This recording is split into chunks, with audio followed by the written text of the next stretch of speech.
Hey student, this is Pooja Bhosle here. So, in today's lecture, we are going to see our third chapter, that is Human Resources and Economic Development. In the last lecture, we have completed our second chapter, that is National Income Estimation. Okay, so in that chapter, we have studied different points, that is national income estimation in India कशा पद्धतीने estimation केलं जातं. Then second point was trends in national income growth and structure.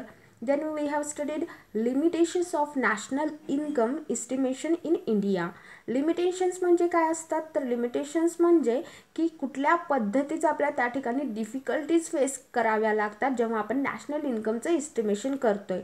म्हणजे की जो कोणता data आपल्याला त्या ठिकाणी अवेलेबल होत आहे तो सगळा डाटा किती रिलायबल आहे किंवा ज्या सोर्सेसकडून तुम्हाला तो डाटा मिळालेला आहे ते सोर्सेस किती कॅपेबल आहेत, पोटेन्शियल आहेत तो डाटा कलेक्शन करण्यासाठी. त्याचबरोबर आपल्याला या ठिकाणी असं प्रॉब्लेम पण फेस करावा लागतो की बरेच असे एरियाज आहेत ज्या ठिकाणी आपल्याकडे अकाउंट्स मेंटेन केलं जात नाही आणि त्याच ठिकाणी इन्कमसुद्धा व्यवस्थित मेंटेन केलं जात नाही. देन त्याचं इन्फॉर्मेशन आपल्यापर्यंत मिळत नाही. तर अशा पद्धतीच्या खूप साऱ्या डिफिकल्टीज आहेत ज्या की आपण फेस करतो नॅशनल इन्कमच्या एस्टिमेशनमध्ये. पहा, तर आजच्या चॅप्टरमध्ये आपल्याला पाहायचं आहे human resources and economic development. Economic development म्हणजे काय, तर आपल्या इकॉनॉमीची जी काही डेव्हलपमेंट होत असते ती डेव्हलपमेंट ही कशावरती डिपेंड करते, तर ती डेव्हलपमेंट ही डिपेंड करते आपल्याकडे अवेलेबल होणारे जे काही इकॉनॉमिक सोर्सेस आहेत त्यांच्यावरती. येते लक्षात. त्यासाठी किंवा ते जे रिसोर्सेस आहेत त्या रिसोर्सेसमध्ये सगळ्यात महत्त्वाचा रिसोर्स असतो ह्युमन रिसोर्सेस. का, कारण की ह्युमन रिसोर्स हा असा सोर्स आहे जो इतर सोर्सेसला यूज करतो आणि प्रोडक्शन करतो. प्रोडक्शन म्हणण्यापेक्षा जी पर्टिक्युलर गोष्ट तुम्हाला हवी आहे ती मिळवून देतो. म्हणजे काय, तर ह्युमन रिसोर्सेस शिवाय इतर रिसोर्सेसचा वापर होणं पॉसिबलच नाही.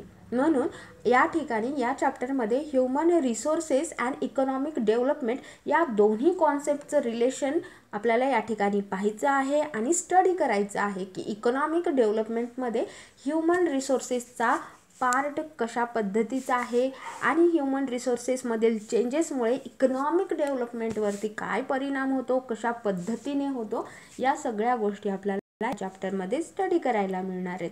ज्यामध्ये आपला फर्स्ट पॉईंट असेल theory of a demographic transition. त्यानंतर size and growth rate of population in India.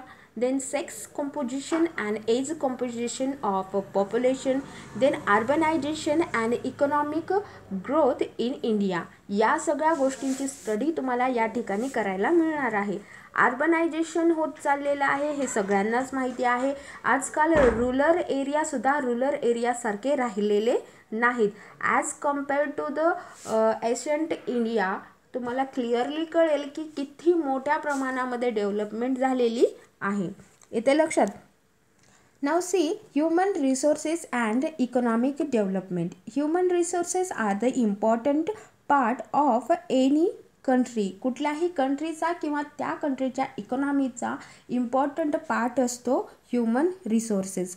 पण what is mean by human resources. Human resources म्हणजे काय, तर ह्युमन रिसोर्सेस म्हणजे अशा पद्धतीचे रिसोर्सेस जे इतर रिसोर्सेसचा वापर करून पर्टिक्युलर थिंग क्रिएट करतात. येते लक्षात. बेसिकली तुम्ही असं म्हणू शकतात या ठिकाणी.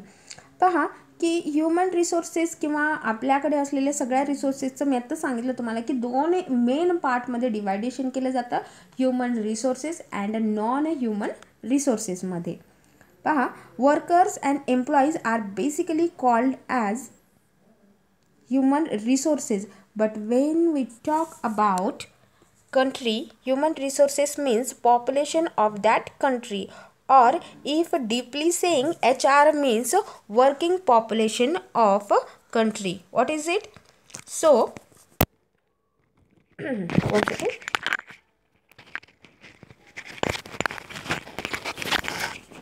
सो वर्कर्स आणि एम्प्लॉईज यांनासुद्धा तुम्ही काय म्हणू शकता, तर यांना म्हणू शकता तुम्ही बेसिकली की हे काय आहेत, ह्युमन रिसोर्सेस आहेत. एका बिझनेस ऑर्गनायझेशनसाठी त्यांच्याकडे असलेलं जे काही वर्कर्स आहेत किंवा एम्प्लॉईज आहेत त्यांना काय म्हणू शकतात ते, तर ह्युमन रिसोर्सेस म्हणू शकतात. त्याच पद्धतीने आपल्या कंट्रीसाठी ह्युमन रिसोर्सेस काय आहे, आपल्या देशामध्ये असलेलं पॉप्युलेशन, स्पेशली वर्किंग पॉप्युलेशन जे असतं ते आपल्या कंट्रीसाठी काय आहेत, ह्युमन रिसोर्सेस आहेत, ज्यांना आपण ह्युमन कॅपिटल असं सुद्धा म्हणतो. So economic development of a country can be understood by analysing the standard of living of the people. Okay, so त्यांची ग्रोथ असेल किंवा त्यांचं स्टँडर्ड ऑफ लिव्हिंग असेल याच्यावरती डिपेंड करतं की त्या कंट्रीची इकॉनॉमिक डेव्हलपमेंट ही कशा पद्धतीची होत आहे. So to develop the country, it becomes necessary to develop the human resources of the country. The study of human resources is vital from the point of what point?